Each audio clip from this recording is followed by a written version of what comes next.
Welcome to Is Your Audio Sound Installment 2, Good Vibrations. This is a podcast for people doing audio in church. The ideas are relevant in all live sound applications, but the words and examples I use are generally from the church context. I'll try to avoid using technical jargon and use everyday words in an attempt to make what seems complex a little easier to understand. So I wanted to start this installment explaining some definitions and debunking some jargon. I think a good place to start is a description of what sound is. At the core, sound is vibrations. Well, that was easy. But let's describe it in the context of our sound system. So if we start from our voice, there's actually something vibrating in the back of our throat. That vibration creates a sound by moving the air. The sound comes out of our mouth and into the microphone. Under the mesh ball at the top of the microphone, there's a little piece of paper that vibrates in response to my vibrations. The microphone turns those vibrations into tiny electronic signals. Those electronic signals run along our microphone cable into the mixer. Now, a digital mixer converts the signals into zeros and ones. An analog mixer just continues to play with those electronic signals. But for now, let's just call both versions, analog and digital, let's just call them sound. Within either type of mixer, the sound can be modified, so treble could be added, bass removed, etc. The sound can also be combined with other sounds, maybe the vibrations from a guitar that have also made the journey. This is where I guess the name mixer comes from. We mix our sounds together like a chocolate mud cake. So then, depending on your system, the mixed sound leaves the mixer and heads to an amplifier, which heads to your speakers. If you're using a digital mixer, the sound will turn back into an electronic signal before it reaches the speaker. An analog mixer will still provide an electronic signal, a somewhat larger signal than left the various microphones. That larger signal now comes to the speaker, which amazingly is a larger piece of paper, which converts the electronic signal to physical movement. That's vibration, moving air, and creating a significantly louder sound than started the journey. Let's move into the world and ideas around LEDs, lights, PFL, and zero. In a perfect world, your sound system will run at zero. The zero labelling is usually most prominent on the sliders or faders on your mixer. It's usually about 4/5 of the way up the fader and often has a thicker horizontal line to designate its position. The zero is all about calibration.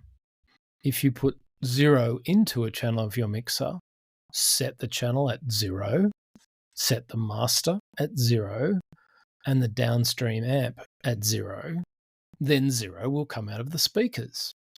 In addition, one manufacturer's zero should be the same as another manufacturer's zero. The whole audio world is designed to sound best, or be optimized, for zero.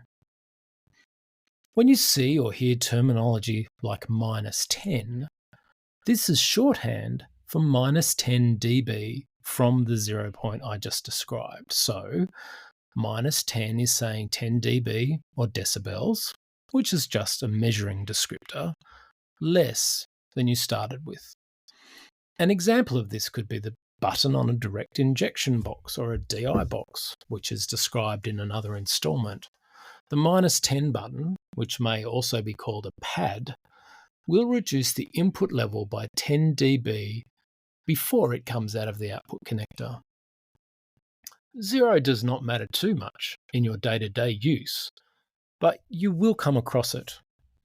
If a channel or output of your mixer has a column of LEDs to indicate the level or gain or volume of a signal, it will have 3 to 5 green LEDs with 2 or 3 yellow LEDs stacked on the green and then 1 or 2 red LEDs at the top.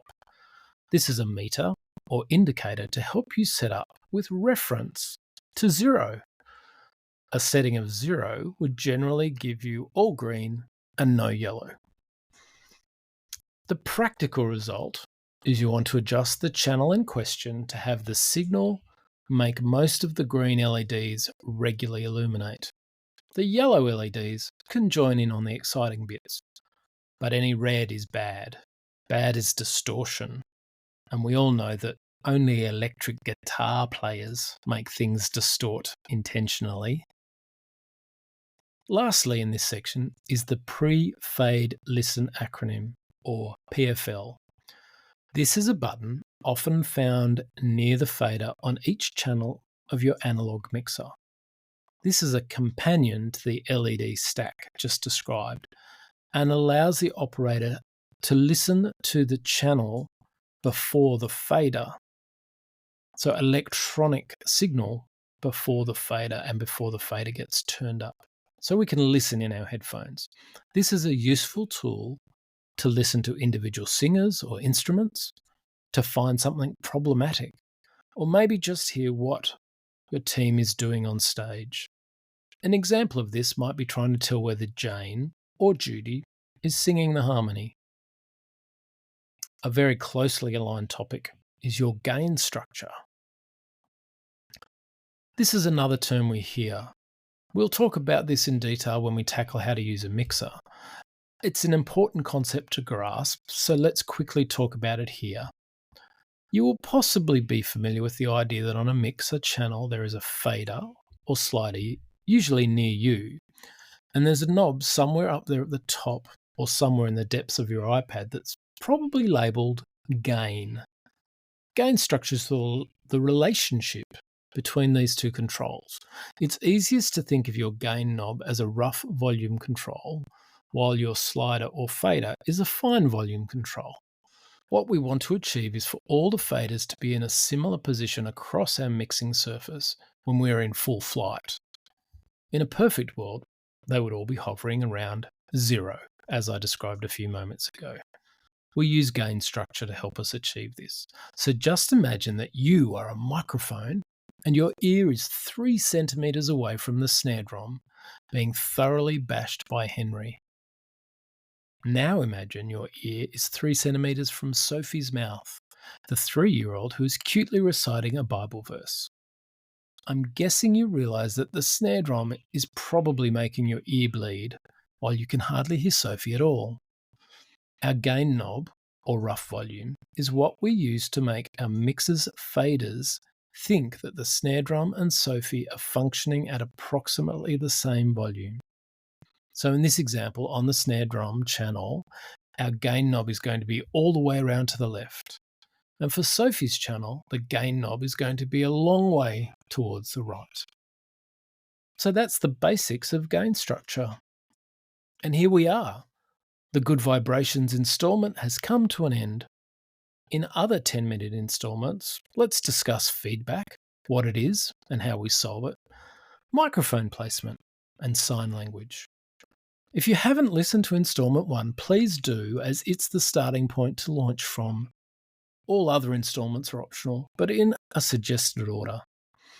Many of the ideas do overlap and should help you on your journey.